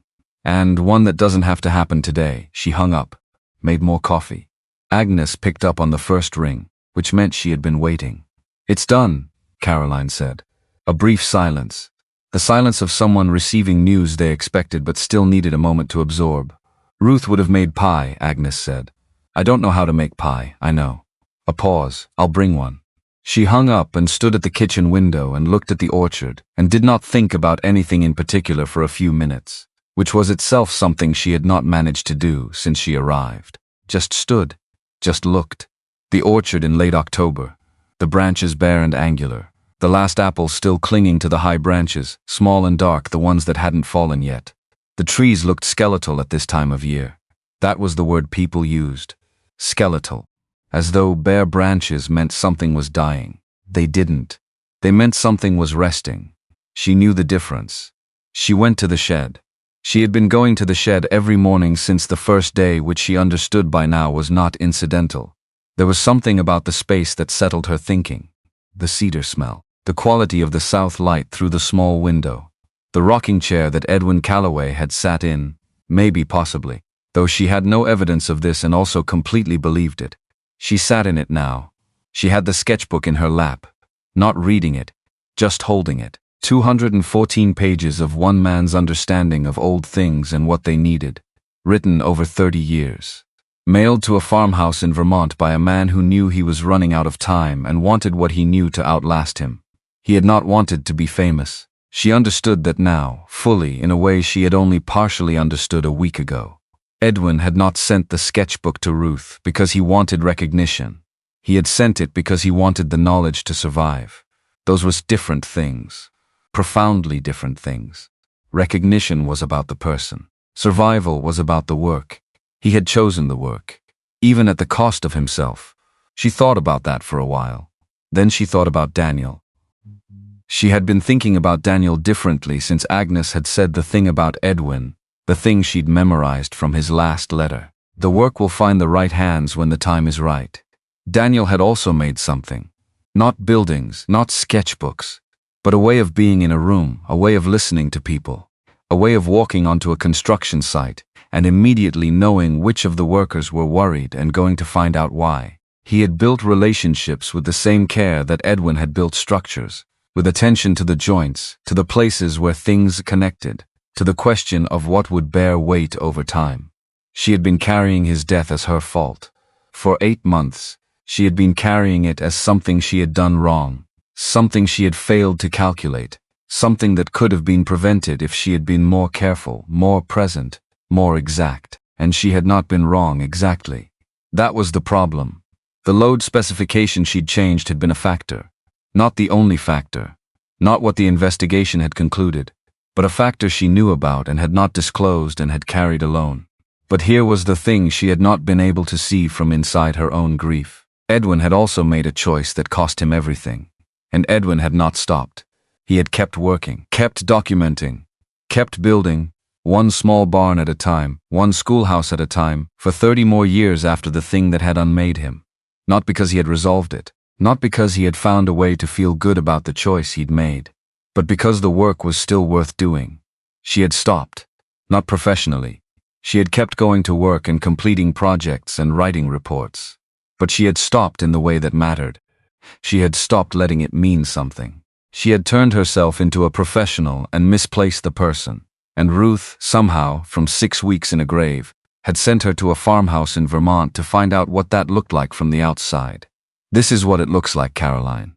A man who loved what he built more than he loved his own comfort. A woman who kept the faith for 50 years because someone had to.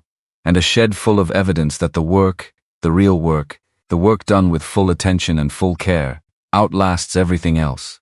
She set the sketchbook down on the workbench, looked at the drawings, at Edwin's handwriting in the lower right corner of the notation box. She had been a restoration architect for 15 years.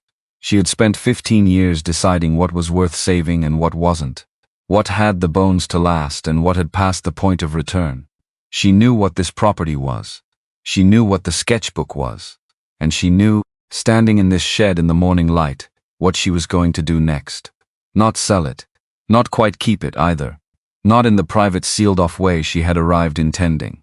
Something else. Something Ruth had been pointing toward without naming. She had an idea. She picked up her phone and called Frank. "I have a question," she said, "about the property and the sketchbook and what's legally possible." "Go ahead."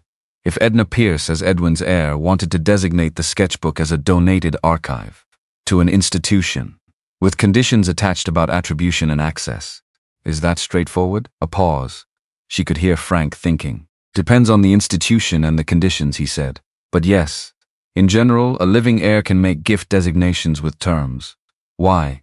"Because the Vermont Preservation Society has a library," she said. "And they've been trying to build out their archive of mid-century regional construction methods for years. I've done work with them. I know the director." A longer pause.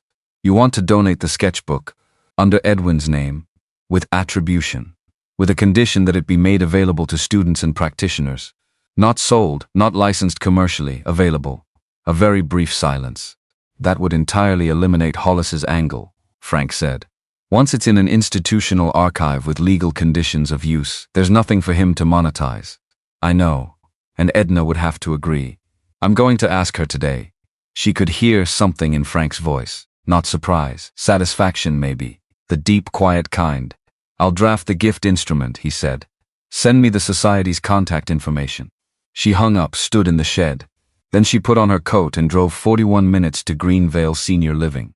Edna was in the same chair by the same window. Different light today. Brighter, more direct. The late morning sun coming in at an angle that lit the side of her face and made her look for a moment considerably less than 84. She looked up when Caroline came in. "I heard," Edna said. "Agnes called me." "Agnes calls everyone. She called me at 7:30 this morning, on a Saturday." A pause that contained something very close to amusement. She said the letter came and it was good news, and then she read me the whole thing out loud. Edna folded her hands. I didn't mind. Caroline pulled the chair close and sat down. I want to ask you something, she said, about what happens next with Edwin's work. Edna looked at her steadily. Caroline told her about the Vermont Preservation Society, about the archive, about what it would mean to have Edwin's methods documented and attributed and available. Not locked in a private property, not controlled by a developer, available to anyone who needed to understand how an old building worked and what it asked of the person trying to save it. Edna listened without interrupting. When Caroline finished, there was a silence. He would have hated being famous, Edna said. I know. He would have hated interviews and photographs and being asked to explain himself. The archive wouldn't require any of that. Just his name on the work. Attribution, the record that he did it. Edna was quiet for another moment, looking out the window at the bird feeder. The chickadee was back, or a different chickadee. She couldn't tell from here. He spent 30 years thinking nobody would care, Edna said. They'll care, Caroline said. The right people will. Edna looked at her. The right hands, she said softly, almost to herself. Yes. Another silence. Longer. The kind that does actual work. Yes, Edna said. Do it. Caroline drove back to the farmhouse. The road went through trees that were mostly bare now. The sky was high and pale and clear, and the kind of cold that was clean rather than punishing. She drove with the window down an inch because she wanted the air. She was not thinking about logistics. She was thinking about a woman who had visited a nursing home every year for years to sit with a sister-in-law who didn't know the full truth, and who had carried the full truth alone, because there was no right moment to give it, and no point making a burden of something that couldn't be changed. She was thinking about Ruth, who had taken a sketchbook delivered to her in 1987 and stored it in a cedar chest in a locked shed, and maintained both with the quiet consistency of someone who understood that faithfulness was not always dramatic, who had visited Edna without telling Edna why, who had written a letter to a granddaughter with specific skills and a specific kind of loss, and trusted that the letter would arrive at the right moment, who had written one sentence on a small piece of paper and tucked it in an envelope and made sure it was the last thing Caroline received from the lawyer. Before you sell, open the old shed. 7 words. 50 years of keeping faith behind them. She pulled into the driveway and sat in the car for a moment. She thought about the things she had not told anyone, the load specification, the phone call at 6:47, her confident, quick answer. She had been carrying it as a confession that needed making. But sitting in the car in the driveway of a house built by a man who had also made a choice he could not undo, she understood something different. It was not a confession. It was a fact she had to carry because it was hers, not because it defined her, because it was true. And true things had to be held somewhere, or they became distortions. They became the thing that warped everything around them from the inside. Edwin had known this. He had written it in his journal in March 1972. He had made a choice he couldn't undo, and he had written about it with complete clarity, and then he had kept working. She was going to keep working. She got out of the car. Agnes's car was in the driveway, so was Roy Calloway's truck, which meant Agnes had called Roy too, because Agnes appeared to have the communication habits of a person who believed that good news was meant to be shared immediately and without exception. She went inside. Agnes was at the stove. Roy was at the kitchen table with a cup of coffee and the expression of a man who had not expected to spend his Saturday here but was finding to his apparent mild surprise that he didn't mind. There was a pie on the counter, apple. The smell of it was the smell of the orchard in autumn, and something Caroline did not have a word for but recognized completely. Edna said yes, Caroline said. Agnes turned from the stove. Roy looked up. Frank is drafting the instrument, Caroline said. The sketchbook goes to the Vermont Preservation Society under Edwin's name, with attribution and access conditions. Agnes turned back to the stove without saying anything. Roy set down his coffee. He looked at the table, at the window, at some middle distance that wasn't any of those things. My father drove past this property for 30 years, he said. He never stopped, never came to the door. He just drove past. He paused. I used to think that was guilt. Now I think it was something else. I think he was checking to make sure it was still here. The kitchen was quiet. It's still here, Agnes said. From the stove. Not turning around. Roy picked up his coffee again. Yes, he said. It is. They ate lunch together. The four of them, because Frank arrived at noon with papers and stayed because Agnes handed him a bowl without asking. And there was nowhere obvious to be other than at the table. It was a simple meal, soup and bread and the pie afterward. The conversation moved the way conversation moves when people have been through something together and are now on the other side of it and don't need to keep discussing the details. It moved sideways. Agnes told a story about Ruth and a broken fence and a particularly uncooperative goat that had no relevance to anything and was very funny. Roy turned out to have opinions about Vermont winters that he expressed with the deadpan certainty of someone who had survived a great many of them. Frank, who was from Burlington, and therefore according to Roy did not count as a real Vermonter, accepted this distinction without argument. Caroline ate her soup and listened and felt, for the first time in 8 months, the specific relief of being in a room where she was not performing being fine. She was not fine exactly, but she was here, present, eating soup in a dead woman's kitchen while an old man described the correct way to winterize a pipe and an attorney who understood old buildings argued gently about insulation values. That was enough. For today, that was completely enough. After lunch, Frank spread the gift instrument on the table and walked Edna through it, phone. Agnes holding the phone for Edna, while Frank explained each section slowly and clearly and without condescension, which was a specific skill not everyone had. Edna asked 2 questions, both good ones. Frank answered them both fully. "All right," Edna said, over the phone. "Into the kitchen of the farmhouse her brother had built. Where do I sign?" "I'll bring the papers to you tomorrow," Frank said, in person. A pause. "Can you bring Caroline?" Edna asked. Frank looked at Caroline across the table. "Yes," Caroline said. That afternoon, after Rosse and Frank had gone, and Agnes was washing dishes with the efficiency of someone who had been washing dishes in other people's kitchens her whole life and had never once found it less than satisfying, Caroline went back to the shed. She had been going to the shed every day, but this time was different. This time she was not going to read or to think or to sit in the rocking chair and let the cedar smell settle something in her. She was going for a different reason. She had her professional notebook, her phone, her measuring tape. She was going to begin the formal assessment, not the counter-report she had written for Beverly Cranston, which was defensive, reactive, designed to answer Sutter's fraudulent claims. A proper assessment, the kind of document that said what a building actually was, what it had been built from, and to what purpose and with what care, what it needed now and what it could bear, and what it would look like in 20 years if it was treated the way it deserved to be treated. The kind of document she wrote when she believed something was worth saving. She started with the shed. She moved through it methodically, left to right, top to bottom. She measured the floor joists, checked the corner posts, examined the roof, framing through the hatch in the ceiling that she found after 20 minutes of looking, which was exactly where Edwin would have put it based on the farmhouse logic she had absorbed from the sketchbook. She took photographs, made notes. Let the building tell her what it needed. It needed the roof re-shingled in the next 2 years. One of the floor joists on the east side wanted sistering, not replacement, sistering, the technique of reinforcing beside, rather than removing, which Edwin had written about in Volume 1 of the sketchbook. The south window needed its glazing reseated. The door hinges needed oil. Everything else was sound. She noted all of it, every finding, every recommendation, every decision she would make, if this were her project, and then she stopped, stood in the middle of the shed with her notebook in her hand, because it was her project.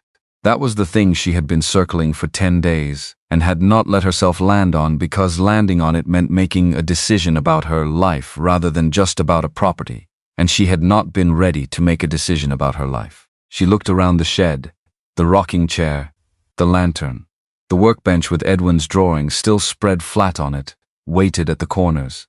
The shelves with the tools hung exactly where someone had decided they belonged. She thought about what she would do if she kept it. Not in the abstract, in the specific. The farmhouse needed the north roof in spring.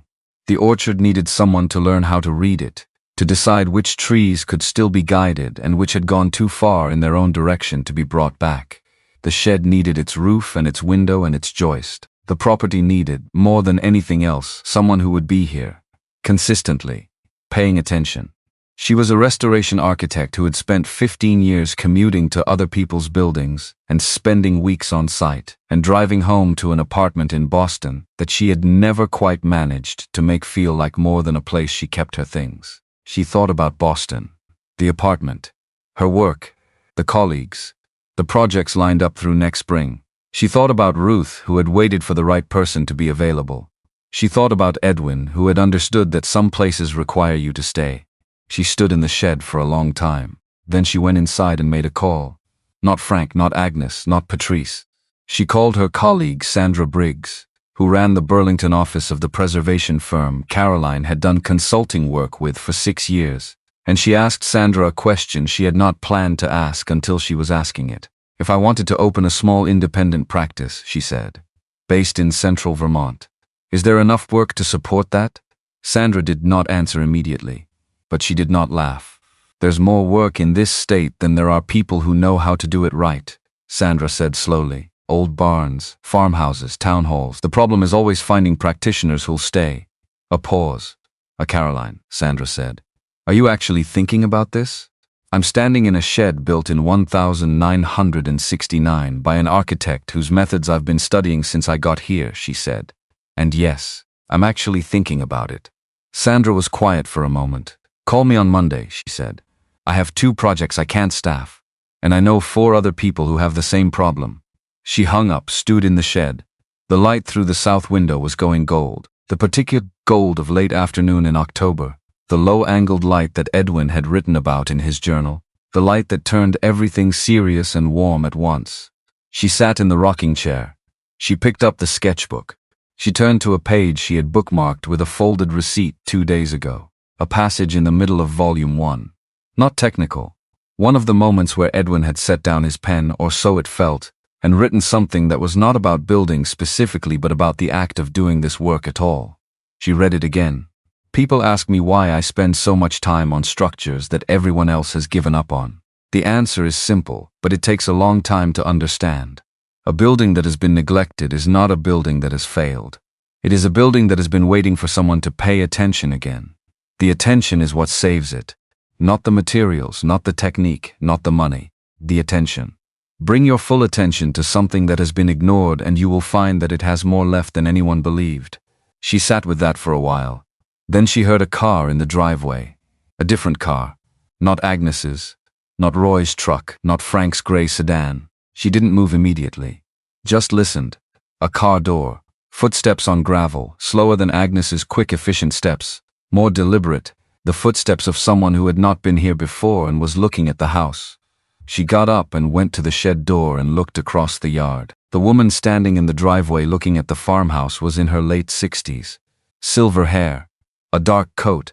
She was looking at the house with an expression Caroline could not read from this distance. She was holding something. A small flat object. A phone maybe. Or an envelope. Or a photograph.